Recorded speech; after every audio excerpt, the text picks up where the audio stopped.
From its location nearly 1,500,000 kilometers away from Earth, the world's most powerful observatory, the James Webb Space Telescope, or JWST, has done exactly what it was tasked to do in its maiden year of operation: travel back in time to the birth of the universe.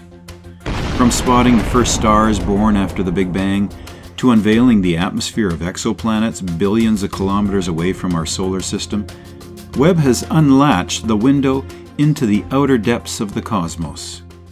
And now, as the James Webb Space Telescope enters its second year of capturing images of the depths of space, it has already revealed a treasure trove of beauty from around the universe, both near and far from home.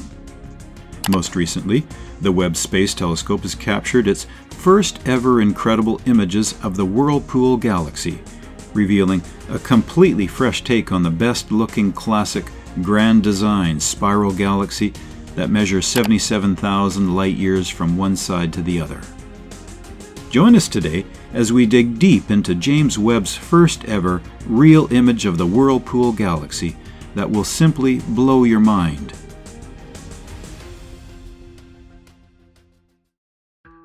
Well known as the largest and most sophisticated space observatory ever sent into space, James Webb launched on December the 25th, 2021, and its first images were made public on July 11th of last year, 2022. Since then, the Webb telescope has delivered a vast treasure trove of information about everything from stars and planetary systems in our own galactic neighborhood to distant galaxies that formed when the universe was a tiny fraction of its current age. Webb has also sent back stunning images that surpass those garnered by its famous predecessor, the Hubble Space Telescope. Hubble is known for taking breathtaking photos of space, but it hasn't allowed scientists to see the very first galaxies that formed after the Big Bang. James Webb Space Telescope aims to change that, essentially acting like a giant time machine. According to NASA, the Webb telescope is so sensitive to infrared light, it would be able to detect even the slight heat of a bumblebee at the distance of the moon. Technically, it could also see details as small as a US penny at a distance of about 25 miles. These activities are not the purpose of the sensitivity, of course. In practice, the JWST telescope will allow astronomers to compare the earliest galaxies to the most recent ones, painting a clearer picture of how they formed and potentially answering some long-standing questions about the early universe. An astrophysicist, Amber Strawn, told Scott Pelley in an interview for 60 Minutes, "It's like we have this 14-billion-year-old story of the universe, but we're missing the first chapter." And Webb was specifically designed to allow us to see those very first galaxies that formed after the Big Bang. On the other hand, the James Webb Telescope also has a size advantage. While Hubble's main mirror is 8 feet across, Webb employs an array of 18 small hexagonal mirrors that function like a single mirror 21 feet across. Overall, that amounts to more than 6 times the light collecting area than the Hubble. What does this mean in practice? Well, consider one of Hubble's most famous images, the Deep Field. In 1995, scientists set the Hubble to stare off into a teeny tiny patch of the sky, about the size of the head of a pinhead, held at arm's length from the viewer, and capture as much light as it could from that one spot. The image that came back was astounding. Hubble uncovered thousands of galaxies in this teensy patch of sky, helping us redefine the number of galaxies thought to exist in the universe. This deep field photograph also revealed Hubble's larger power as a time machine. In astronomy, the farther away things are, the older they are, because light from faraway places takes a very long time to travel to Earth. That means this Hubble Deep Field is not only a snapshot of space, it also contains the history of our universe. Galaxies in this image appear to us as they were billions of years ago. But what Webb does is take that field and go even further. Under James Webb Space Telescope's sharp gaze, the tiny speck of light in the background of the Hubble Deep Field will brighten and become more detailed, we'll be able to see spiral arms, we'll be able to see structure, and then we'll get more specks of light even further in the past. We're seeing farther back in time with Webb. Hubble has seen light dating to about 400 million years after the Big Bang, which took about 13.3 billion years to reach us. But with Webb, astronomers will be able to look back 13.6 billion years distant, providing us glimpses of the very first stars and galaxies that existed a mere 100 million to 250 million years after the Big Bang. That's why Sasha Hinckley, an astronomer at the University of Exeter in England, said, "Every day I'm blown away by the technological achievement that this observatory represents. It's really due to the thousands of scientists and engineers that have been working on it for 20 years. When I see one of these amazing images, I always stop to think about the hundreds of men and women that made this happen." And now, with a hypnotic new image released on Tuesday, the James Webb Space Telescope allows us to gaze within a spiral galaxy floating some 27 million light-years away from Earth. It's a vibrant snapshot representing a realm named M51, also known as NGC 5194, or Whirlpool Galaxy, that brilliantly captures the rocky relationship this galaxy has with its nearby neighbor, a dwarf galaxy named NGC 5195. It is, in fact, partially because of this galactic interaction that M51 may have such an ornate pattern in the first place. The gravitational influence of M51's smaller companion is thought to be partially responsible for the stately nature of the galaxy's prominent and distinct spiral arms, the European Space Agency, or ESA, said in a statement about the visual. And on the note of those stunning spiral arms, one intriguing fact about M51 is its winding structure dubs it in a grand design galaxy rather than just a standard spiral galaxy. While a typical spiral galaxy exhibits vortexed arms like M51 as well, grand design spirals constitute about 1/10 of all spiral galaxies and possess very strong, defined arms that stem from a clear core region. Naturally, this makes them quite beautiful to look at from our vantage point on Earth. It's typical up for debate whether our Milky Way is a grand design galaxy as well, by the way. ESA even calls M51 one of the most photogenic galaxies in amateur and professional astronomy. As you can see, it's been a cosmic inspiration for us as far back as 2001. So, what are we looking at here? Well, to image M51, the JWST tapped into two of its powerful infrared instruments, the mid-infrared instrument and the near-infrared camera. This, as you may expect, provided two separate perspectives on the galactic subject, though there is a composite image that combines the two. Like their names suggest, both devices are built to capture the distant universe by decoding infrared light signals emanating from faraway stars and galaxies. Once such signals manage to make their way to the telescope's gold-plated hexagonal mirrors, they're reflected onto the sensors, which can then parse the data for us. This bit is actually why the JWST is considered to be such a big deal. Human eyes cannot see infrared light. We can only see visible light. And so this machine is literally programmed to decode the invisible universe for us. But what this means is, as with all JWST images, both M51 portraits have been colorized. Yet, the reason scientists infused such coffee-colored hues and allowed for shimmering white accents in these images of M51 goes far beyond aesthetics. Scientific artistry like this helps bring out some important details that may otherwise go unnoticed, blurred into the rest of the scene. For instance, the dark red features of the near-cam image, according to ESA, indicate warm filamentary dust in the realm, while oranges and yellows show spots of ionized gas that were spurred by recent formed star clusters. Stellar feedback has a dramatic effect on the medium of the galaxy and creates complex networks of bright knots as well as cavernous black bubbles, the agency explained. Stellar feedback refers to the way stars pour energy into their surroundings, resulting in various processes that can dictate things like the rate of formation for other budding stars.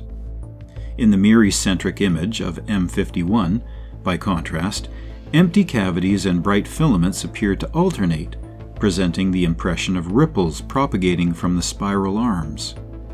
It also indicates a much more dramatic filamentary structure in general when compared to the NIRCam image.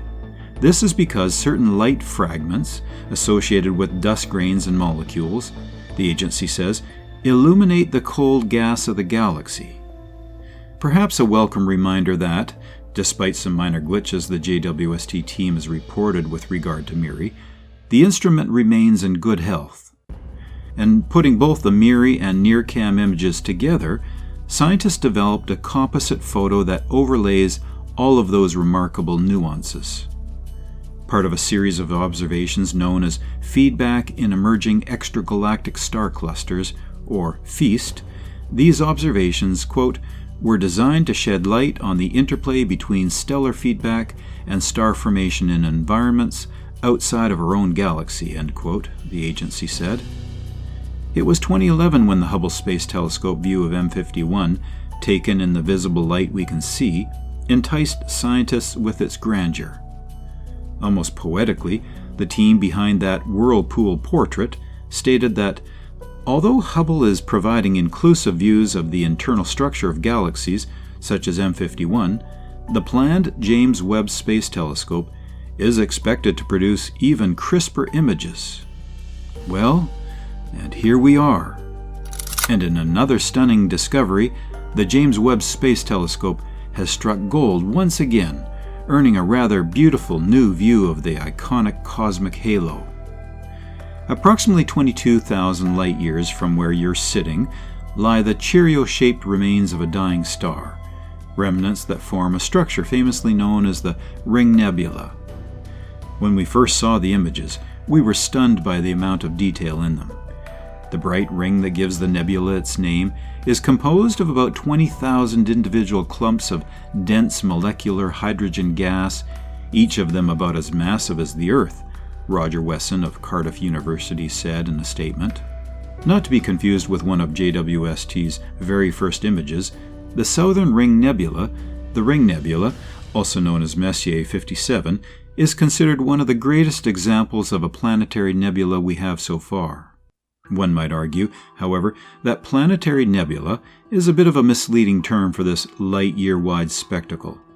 It has nothing to do with planets, really. Planetary nebulas are basically regions of cosmic gas and dust formed from the outer shells of dying stars, in this case, a quite spherical and sun-like one. Planetary nebulas were once thought to be simple, round objects with a single dying star at the center. They were named for their fuzzy, planet-like appearance through small telescopes, Wesson said. Only a few thousand years ago, that star was still a red giant that was shedding most of its mass. As a last farewell, the hot core now ionizes or heats up this expelled gas, and the nebula responds with colorful emission of light. If you're wondering what you're looking at here, first of all, the European Space Agency painted a wonderful picture of the angle at which we see the Ring Nebula. In this new image, we're gazing almost directly down one of the structure's poles, the agency explained, and the brightly colored barrel of material is pointing away from it. Keep in mind that, in reality, this scene is in 3 dimensions. So, at the center of this nebula, which ESA likens to a distorted donut, there is a ton of lower density material packed within. That stuff is also pointed away from us. In the middle of the whole structure lies a star on its way to its ultimate fate. It will soon become a white dwarf, also known as a corpse star. White dwarfs get that grim name because they represent the final stage of stellar evolution. While this stellar death process is happening, the dying star sort of seems to be ejecting its outer shells of gas, which is what's causing the vibrant ring part of the Ring Nebula seen in the new JWST image.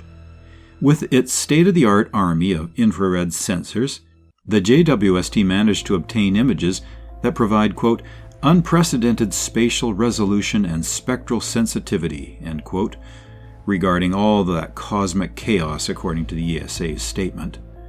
What this means is the space-borne telescope, which sits about 1 million miles or 1.6 million kilometers from Earth, was able to reveal details about the Ring Nebula's intricate structure that scientists simply haven't parsed before. For instance, by capturing infrared light wavelengths emitted by the nebula, otherwise known as light wavelengths invisible to the human eye, the JWST unveiled information about the inner ring's filament structure as well as approximately 10 concentric arcs in outer regions of the phenomenon. Those target-shaped features actually came as a surprise. These arcs must have formed about every 280 years as the central star was shedding its outer layers, Wesson said. When a single star evolves into a planetary nebula, there is no process that we know of that has that kind of time period. Instead, these rings suggest that there must be a companion star in the system, orbiting about as far away from the central star as Pluto does from our Sun. As the dying star was throwing off its atmosphere, the companion star shaped the outflow and sculpted it, Wesson offered as an explanation, highlighting that, quote, no previous telescope had the sensitivity and the spatial resolution to uncover this subtle effect, end quote. On that note, these findings nicely emphasize that the promise of this machine, once an ambitious dream, has absolutely been realized. In a nutshell, the JWST's job is to show us things in the universe illuminated in the infrared region of the electromagnetic spectrum, things far beyond the capacity of our unaided eyes and actually beyond some of our most powerful instruments here on Earth too. We realize that Webb observations would provide us with invaluable insights, since the Ring Nebula fits nicely in the field of view of Webb's NIRCam, or near-infrared camera again, and MIRI, or the mid-infrared instrument, Wesson says. With the JWST, the team was able to notice some curious spikes pointing directly away from the central star within the ring. These so-called spikes were apparently only faintly visible in images taken by the Hubble Space Telescope. We think these could be due to molecules that can form in the shadows of the densest parts of the ring, where they are shielded from the direct, intense radiation from the hot central star, Wesson said. To get into some more technical aspects of the findings, Wesson explains that the team identified a narrow band of emission coming from some molecules within the ring known as polycyclic aromatic hydrocarbons, or PAHs. PAHs are basically carbon-bearing molecules, but importantly for these new JWST results, they were not expected to form within the nebula studied. It's also worth noting that this isn't the first time the JWST has pointed its hexagonal gold eyes towards the Ring Nebula. Very recently, the machine imaged this pocket of the universe in high resolution, and scientists added mesmerizing green and purple filters to create a pretty glorious scene for us to admire. Such imaging also helped experts learn more about the nebula's intricate details. As for what's next, Wesson says a big question that has arisen from the newest JWST observations is how a regular old spherical star managed to form a nebula as ornate as this one. Wesson's theory about the star having a companion object helper seems to be a good one so far, but only time will tell whether that's truly the case or not. The JWST certainly has its hands full, and one of its main goals is finding the answer to one of the most powerful questions we can ask about the universe. Are we alone? Are we alone is a question humans have been trying to find answers for centuries, and experts believe NASA's James Webb Space Telescope, the most powerful device ever launched into space, will help lead the charge in discovering an exoplanet hospitable for life in the next 25 years for sure. These statements are echoed in a recent study from the University of California that stated extraterrestrials will make contact with humans by 2029, but not without the help of telescopes. The UC study looked at radio wave transmissions sent by Pioneer 10 in 2002 by NASA, a routine protocol to transmit and collect data. The signal reached a star roughly 27 light-years from our planet as transmission spreads out when they contact an object. The UC researchers hope this signal was intercepted by extraterrestrials that returned a call back to Earth. The JWST has already detected carbon dioxide and sulfur dioxide in the atmosphere of 2 exoplanets outside our solar system, the first ever observations of this kind. This is because JWST can analyze molecules in the atmosphere of distant worlds and identify those essential for life. Building off of the technology and success of JWST, NASA is developing a multi-billion successor tasked with searching for life on Earth-like planets as soon as the early 2040s. The Habitable Worlds Observatory, or HABEX, will specifically examine the air of Earth-like exoplanets for signs they could sustain life. A recent PBS documentary, New Eye on the Universe, explains how JWST is poised to locate creation's faint fingerprints left in the atmospheres of exoplanets using the telescope's sophisticated spectroscopes. JWST was not designed to study exoplanets, just ancient stars in the universe, but its abilities have surpassed expectations due to its powerful technologies. There are 2 types of science instruments, said Mike Menzel, lead mission systems engineer for JWST in the PBS show: cameras that produce images and spectroscopes that produce rainbows. The colors of the rainbow form according to a specific molecule detected in an exoplanet's atmosphere. I think Mike's analogy of a rainbow is a good one, Lee Feinberg, JWST's optical telescope manager at NASA Goddard, told the Daily Mail. You're spreading the light into its different colors, but the key is that what we're comparing is when a planet is passing in front of the star versus when it's behind the star. What helps the JWST make these comparisons, Feinberg said, is that its sensors can see farthest past the visible light spectrum than previous telescopes like Hubble could, deep into the infrared light spectrum. This allows scientists to see the amount of water, sodium, carbon dioxide, and methane lurking in the atmosphere, which they can either dig deeper into the exoplanet or move on to the next. There are a lot of molecules, classic examples being carbon dioxide and water, where the best wavelength to do it is in the infrared, where Webb sees, Feinberg told thedailymail.com. Which is why, very early on, Feinberg says, Webb made the first ever confirmed detection of carbon dioxide in an exoplanet's atmosphere. In November 2022, JWST showed just how much it's become a significant player in the search for alien life after successfully revealing the makeup of an exoplanet's atmosphere in never-before-seen detail. JWST's powerful instruments captured atoms and molecules, along with signs of active chemistry in clouds, features Hubble and Spitzer could not detect when they observed the planet and those with evidence of signs of life. The target was WASP 39b, a hot Saturn 700 light-years away from Earth. In 30 years, scientists have gone from barely being able to detect exoplanets to characterizing key chemical clues in their atmospheres, like water, using facilities like the James Webb Space Telescope. Researchers from Michigan State University and MIT penned for the conversation. The JWST telescope's work is crucial for future missions capable of looking deeper into an exoplanet. Like JWST, HABEX, or again the Habitable Worlds Observatory, will also detect molecules such as methane and carbon dioxide to determine if they have concentrations higher than Earth.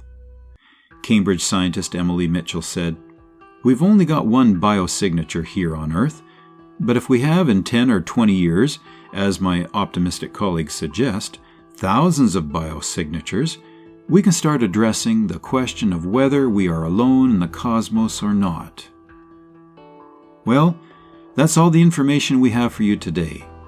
Don't forget to give us a thumbs up if you enjoyed today's episode, subscribe if you haven't already, and hit that bell so you never miss out on future episodes. And be sure to tell us what you think about today's content. Everyone's support motivates us to continue delivering quality content like this and to always improve. And as always, Thanks for watching, and we'll see you next time.